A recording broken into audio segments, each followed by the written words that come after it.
Cool. And I fed you a question here, PT, to ask me. Do you see that in there? Did that pop in?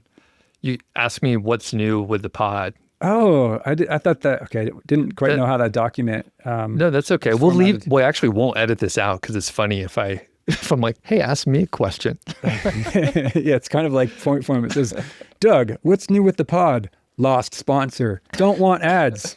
We'll recommend products and see how it goes. Okay.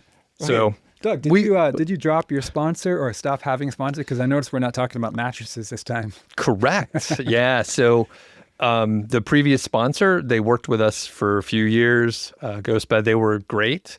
And yep, we weren't selling enough mattresses basically, so we needed to part ways. Ads get stale, and it turns out I don't really want to have ads on the show. No, it's emasculating for people of our status to has to talk about things, other than what we just want to talk about. Yeah.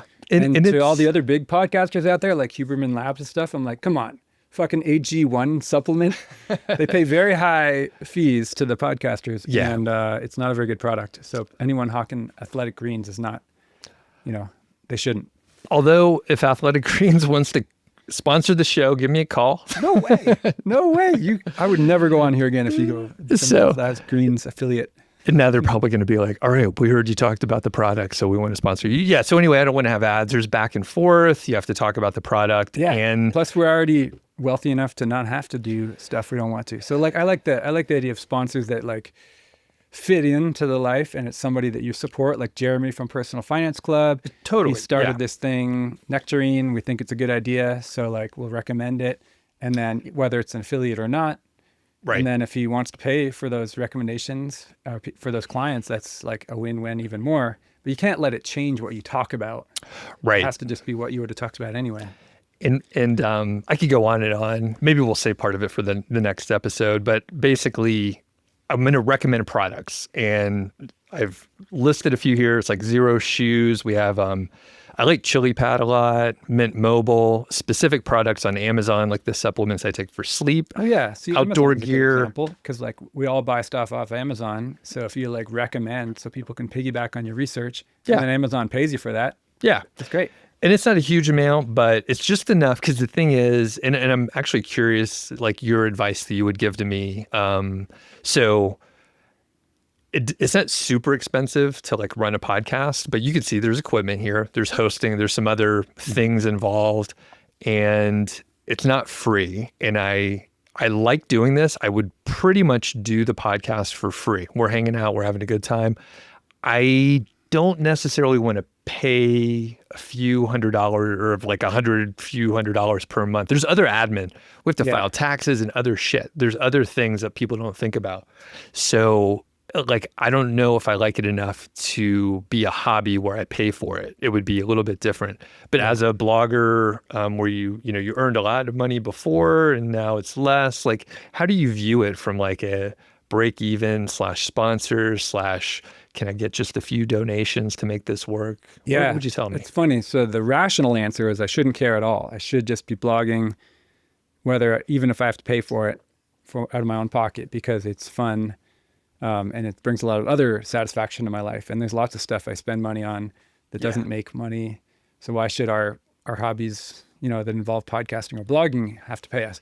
But I admit that I am irrational, and I like the fact that it pays for itself. And I liked when it made good profits too. And then I was able to do really fun stuff that I wouldn't have otherwise done with that money. So I think it's healthy to just strike a balance and just always question yourself. Just keep questioning yourself. Am I doing this just for money? Adding this certain sponsor or behaving in a certain way, and just kind of pull yourself back. But you don't have to be complete monk, we're all human. And to be honest, it makes your ego feel better if you're getting paid for doing something, because it's the world is saying, good for you. You make money, Right. So I do think that people should contribute to podcasts, make donations and stuff. Mm-hmm. And this is also similar to our headquarters, right? Right now, we offer so much stuff for free at that co-working space. And then meanwhile, the property tax has been going up so much that Carl and Mindy and I and Bill have been having to subsidize it increasingly. And then we're like, come on, people, this is providing a lot of value to a lot of people's lives. Why can't it at least have like a bit of a surplus rather than a deficit. So ego-wise, I think we want the co-working space to bring in more money, Right. even though we could afford to just pay for the whole thing ourselves. And I'm fine with that. Yeah. Interesting. Yeah, this is a good conversation because like we have a buy me a coffee. I try to give like extra content. Like I'll probably publish a clip from this early so those folks will be able to see it. But yeah, to your point, like I think you got my payment for the co-working space and like, yeah, it's a social club. Like like I want you guys to have it and like keep it open and all that kind of stuff. And I do like, I'm like more people should like join the thing. And I've donated to different podcasts and YouTubers. I'm on their Patreon or whatever, because it's like, yeah, they got to show up. They need to have like some motivation to like go and, you like fixed up the bathroom and like added another office and like you're doing some improvements. And I know there's inherent value that you enjoy that, but at the same time, it's like, yeah, if nobody gives a shit, then it's like, Yeah. why am I doing this? Right. And it's kind of fun to just, everybody should feel prosperous and generous, not just the owners, because everybody who goes to that co-working space, everyone who's a member has had benefits through the people they've met and the collaborations, and people get businesses, people get customers from their businesses. Yeah. And they get friends and all this other great stuff. So it's like, and it's $75 a month or something or less. So it's easy. It's almost impossible not to make a profit by being an HQ co-working member. Like, and if you think of profit in terms of your life improvement. Yeah. So that's why we're like, come on, like normal co-working spaces are $300+ a month. Yeah. And you're not joining this network of like hundreds of great people for 75. Like this, there's frugal and then there's cheap. And there's so many, there's so many great events you guys do for free. Okay, so we'll get off our soapboxes. Good discussion. Thanks, Pete, for the tips there.